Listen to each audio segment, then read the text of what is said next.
Авилгатай тэмцэх газраас улсын хурлын гишүүн өнөр болрыг дархан цаазад богдхон уулын зайсангийн аманд их хэмжээний газар хууль бусаар авч эзэмшин улмаар тансаг зэрэглэлийн орон сууц барьж асар их ашиг олсон үндслэлээр шалгаж эхэлжээ. Өнгөрсөн 7 хоногт улсын хурлын нэр бүхий 3 гишүүнийг эргүүлэн татаж болзошгүй асуудал яригдсан.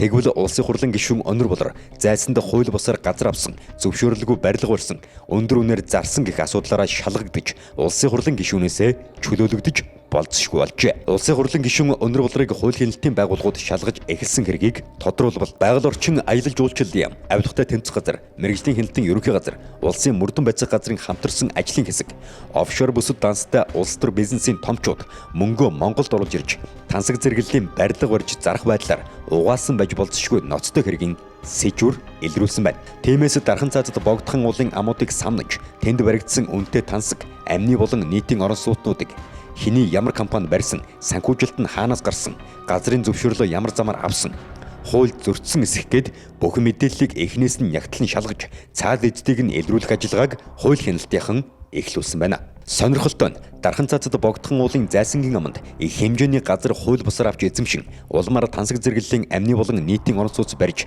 зарад асар их ашиг олсон компаниудын цаад эддийн жагсаалтыг улсын хурлын гишүүн өнөр болор тэргүүлсэн аж. Тиймээс түүнийг холбогдох хууль хяналтын байгууллагууд эрүү үсгэн шалгаж эхэлсэн гин. Рестораны эзэн эмэгтэй гэнэт барилгын бизнест орсон. Тэр тусмаа үнэтэй тансаг зэрэглэлийн орон сууцны хотгонуудыг зайсангийн аманд жил дараалан сүндэрлүүлж, түүнийг улс төр бизнесийн томчуудад зарж, бүр цаашлаад өөрөө улс төрд орж ирсэн зэрэг нь түүнийг хууль хяналтын байгууллагуудын хардах үндэслэл болсон аж. Өнгөрсөн сонгуулиар Сэлэнг аймгаас сонгогдож улсын хурлын гишүүн болсон өнөр болор нь Сөүл группийн эзэн. Өмнө нь 2016 онд барилга хот байгуулалтын сайд болохоор яригдж байсан улс төр бизнест нөлөө бүхий нэгэн.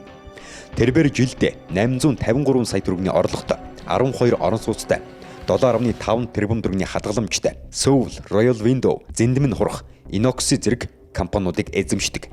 Хүүхдийн паркын хашаанд барилах Сөүл рестораныг анх хоолны газар байхаас нь өргөжүүлж, бизнесийн гаргаа эхлүүлсэн гэгддэг өнөр болор Сөүл групп 1990 оны сүүлчээс бүгд найрамдах Солонгос улсын иргэн Ву Хюн Минтэй хамтран эзэмшиж буй. Тэднийг гэр бүлийн харилцаатай гэх мэдээллүүд ч үе үе цацагддаг. Сөүл групп анх 2002-оос 2004 онд Монголын тансаг зэрэглэлийн орон сууцнуудын нэг буюу Баянзүрх дүүргийн 1-р хороонд байрлах Royal Castle хотхоныг ашиглалтанд оруулсан байдаг. Тухайн үеийн зах зээлд орон сууцны метр квадрат талбайн үн $250 байхад тус хотхон $1200 захиалга авч байлаа. Тус хотхны үеийн орсон суугчид нь ерөнхийлөгч асан Багванд, улсын хурлын гишүүн асан Дамбужир, одоогийн ерөнхий сайд Хүрэлцэг тэргүүтнүүд. Энэ үеэс өнөр болор өндөр үнэтэй тансаг зэрэглэлийн орон сууц барьж, улс төр бизнесийн томчуудад зарж ашиглах ажилд амтжсан гэхэд хэлцдэхгүй. Өөрөөр хэлбэл 2005 оноос тусгай хамгаалалттай богдхон уулын зайсангийн аманд хууль бусаар газар авч тансаг зэрэглэлийн сууцнуудыг сүндэрлүүлэх ажлаа эхлүүлсэн гэдэг. Тэрбээр 2005-аас 2007 онд Хангул дүүргийн 11-р хороо буюу Зайсан толгойн Чанхурд 22,000 м2 газар авч VIP зэрэглэлийн Royal Green Villa хотхоныг барьсан. 2008-аас 2011 онд тус хотхонтойгоо хаяа залган мөн л тансаг зэрэглэлийн Seoul Royal County Villa хотхоныг барьсан байдаг. Одоо тус хотхонуудын хамгийн бага талбайтай нэг орон сууц нь 600 орчим сая төгрөгөөр үнэлэгдэж байна. Улсын хурлын гишүүн өнөр болор Сөүлийн өнөр болор гэдгээрээ илүүтэйгээр алдартай. Учир нь түүний нэр дээр Сөүл групп болон Royal Newcastle зэрэг барилгын компаниуд бүртгэлтэй байдаг.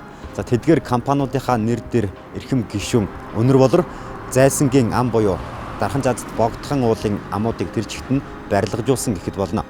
За гэвч тэдгээр газруудынхаа зөвшөөрлийг хэрхэн яаж авсан бэ гэдг нь одоо хүртэл тодорхойгүй байдаг.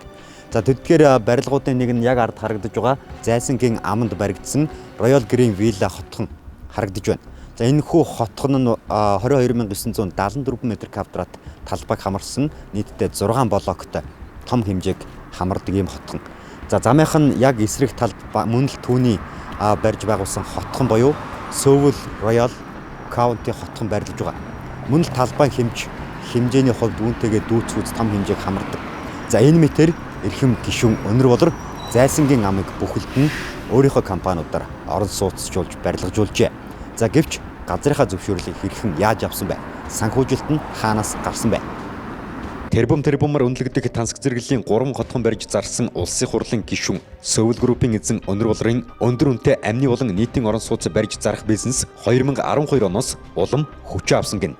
Тухайлбал Зайсангийн аманд 2012-оос 2014 онд Royal Crown Villa гэх тансаг зэрэглэлийн хотхон, 2011-ээс 2016 онд Royal Hill County тансаг зэрэглэлийн амны орон сууц бүхий хотхоныг тус барьсан гэдэг. Royal Hill County амны орон сууц бүхий хотхон нь нийт 99,800 м2 талбайг хамрах бөгөөд 29 хаустай. Энэ мэтээр өнөр болрын гих тодтголтой тансаг зэрэглэлийн амны болон нийтийн орон сууцнууд Зайсангийн аманд дүүрсэн гэнэ. Угтаа богдуулын 28 амыг хүл гიშгэх зайгүй болтол нь барилга байшингаар дүүргэх ажлын тэргүүн шугамд тэр ийн хошуучилж явна. Сөүл группийн солонгосчуудад зориулсан албан ёсны цахим сайтаар орвол бид монголчуудад тансаг зэрэглэлийг мэдрүүлсэн, баячууд нь баячуудтайгаа амьдрах боломжийг бид мэдрүүлсэн гэх утга бүхий тайлбартайгаар барьж байгуулсан хотхонуудын зураг гараад ирнэ. Тиймдээ ч түүний зайсан цөндөрлүүлсэн өндөр үнэтэй хотхонуудаас зайсанд баян хүн амьдрдаг гэх ойлголт бий болсон гэхэд хэлцдэхгүй. Хамгийн гол нь тусгай хамгаалалттай газар нутгийн тухай хуулийн 2-ын 12 дугаар зүйлд дархан цаазат газарт хориглох үйл ажиллагааг зааж өгсөн байдаг. Тэнд дархан цаазат газарт олон давхар тансаг орон сууц, бохирооч шийдээгүй амны орон сууц барих бүхэл газрыг нь ухагч хориглоно гэж заасан нь бий. Харамсалтай нь өнгөрсөн 18 жил өнөр болорт энэ хууль үйлчилсэнгүй. Тэгвэл тэр яаж дархан цаазат газарт хууль бусаар хэд хэдэн гагаар нь газар авч барилга үржүүлэгч, баячуудыг зайсанд цуглуулагч болсон бэ?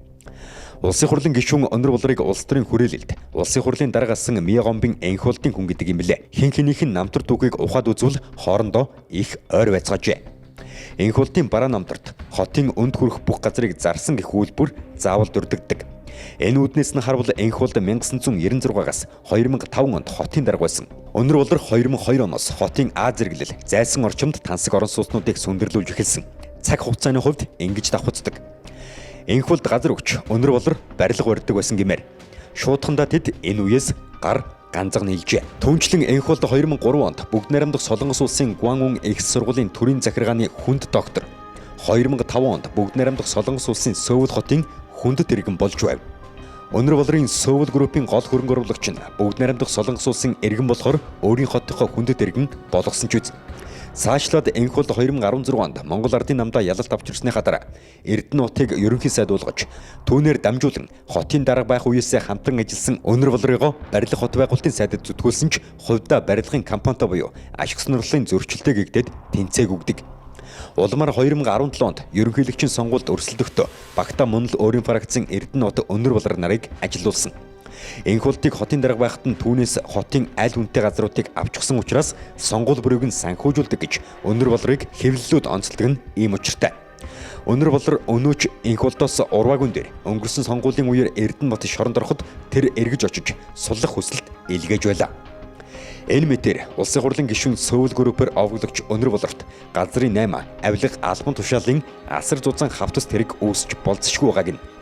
Байгаль орчин аялал жуулчлалын яам, улсын мөрдөн байцаах газар, авилгатай тэмцэх газар, мэрэгжлийн хяналтын ерөнхий газрын хамтарсан баг, богдуулыг эзэлсэн цаад эзэдийг тогтоох ажиллагаагаа шударгаар нягтнан бай. Амжилттай дуусгаж чадвал олон хүний ядчил Монгол Ардын намыг санхүүжүүлэгчдийн нэг улсын хурлын гишүүн өнөр болрын маш ноцтой хэрэг ил болоход ойрхон байна. Эргэлцээгийн сайтын эрен сурвалжлах нэгдэл дараагийн дугаартаа улсын хурлын гишүүн өнөр болрын газрын 8 компаниудын тендертэй холбоотой ноцтой баримтуудыг үргэлжлүүлэн хүргэх болно.